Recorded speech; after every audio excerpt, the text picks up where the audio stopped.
Setiap hari kita menghasilkan sampah tanpa benar-benar memikirkan kemana perginya.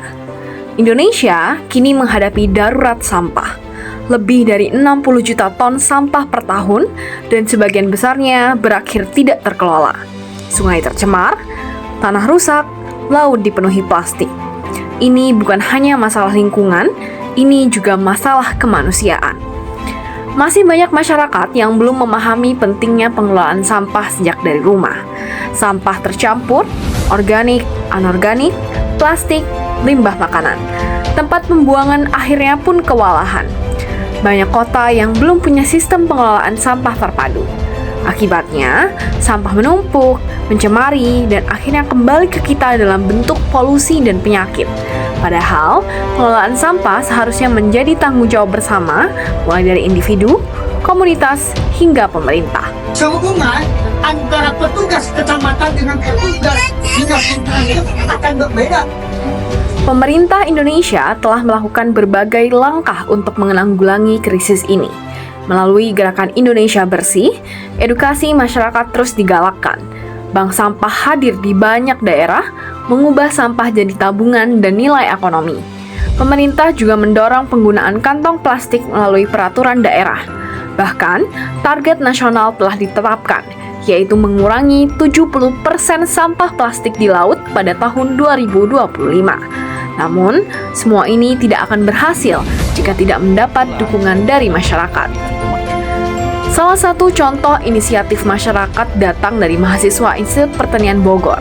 Mereka menginisiasi program Simpel, sosialisasi intensif masyarakat peduli lingkungan di Desa Sindangsari, Lembur Situ, Kota Sukabumi. Program ini bukan sekedar kampanye, mahasiswa turun langsung ke lapangan, berinteraksi, berdialog, dan bergerak bersama warga. Beberapa kegiatan yang dilakukan antara lain adalah sosialisasi pengelolaan sampah rumah tangga, edukasi pemilahan sampah, aksi bersih lingkungan dan revitalisasi ruang hijau desa, serta kolaborasi dengan RT RW setempat untuk pengelolaan rutin. Hanya sudah selesai tutup. Bukan karena sudah penuh, tapi memang sudah penuh yang pertama. Tinggal bertahan 1 tahun lagi. Perlahan, masyarakat mulai berubah. Kini pemilahan sampah bukan hal asing. Warga mulai paham bahwa menjaga lingkungan bisa dimulai dari dapur mereka sendiri. Simpel bukan hanya tentang sampah. Ini tentang membangun kesadaran, tentang menumbuhkan rasa peduli dan tanggung jawab bersama. Tentang meyakini bahwa perubahan bisa dimulai dari langkah paling kecil oleh siapa saja. Pengelolaan sampah bukan hanya sekedar tugas pemerintah. Ini tanggung jawab kita semua, baik individu, komunitas, dan generasi muda. Program seperti Simpel membuktikan bahwa perubahan bisa dimulai dari tindakan kecil yang konsisten dan terarah. Kami percaya edukasi yang berkelanjutan dan aksi nyata akan melahirkan masyarakat yang lebih peduli dan berdaya. Mari ambil bagian, mulai dari lingkungan tempat tinggalmu. Mulai dari hal sederhana, karena perubahan dimulai dari kita. Apa saja sih yang bisa kita lakukan? Yang pertama, kita harus tahu jenis-jenis sampah. Sampah bermacam-macam sekali. Yang pertama ada sampah organik, yang kedua ada sampah anorganik, sampah bahan berbahaya dan beracun, dan sampah residu. Yang pertama, mari mengenal kategori sampah organik. Sampah organik adalah sampah yang berasal dari sisa makhluk hidup yang mudah terurai. Dan sampah organik ini bermacam-macam sekali, contohnya adalah sisa daging, sisa buah-buahan, sisa ikan, dan sisa tumbuhan. Selanjutnya adalah sampah anorganik. Sampah anorganik kembali dibagi menjadi 2 jenis. Yang pertama adalah sampah anorganik reusable atau sampah yang bisa digunakan kembali dan juga sampah recycle yang bisa didaur ulang. 2 jenis sampah ini direkomendasikan untuk digunakan kembali karena pertimbangan memiliki nilai pakai dan nilai ekonomi yang tinggi ketika digunakan kembali. Selain itu, sampah anorganik ini memang perlu waktu yang sangat lama untuk terurai. Beberapa jenis sampah anorganik yang pertama adalah plastik, botol kaca, kertas, dan juga kardus. Kategori sampah yang ketiga adalah sampah B3. Sesuai namanya, sampah B3 ini adalah limbah yang punya sifat berbahaya dan beracun.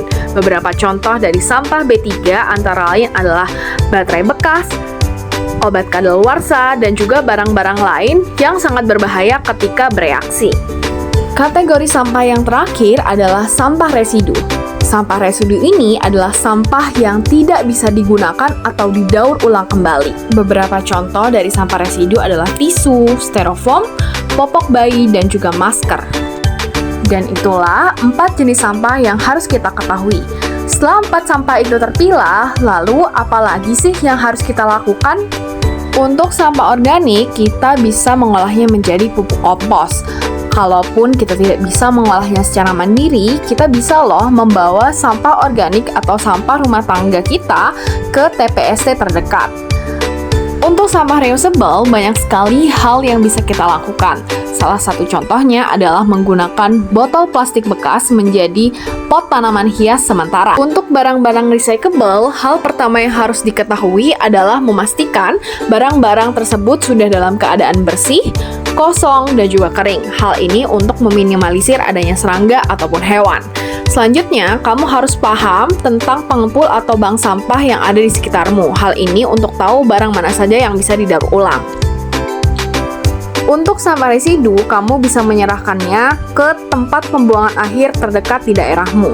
Dan juga untuk sampah B3, kamu bisa datang ke TPST 3R terdekat untuk dialihkan ke pembuangan dan pengolahan limbah. Nah, sudah kebayang kan?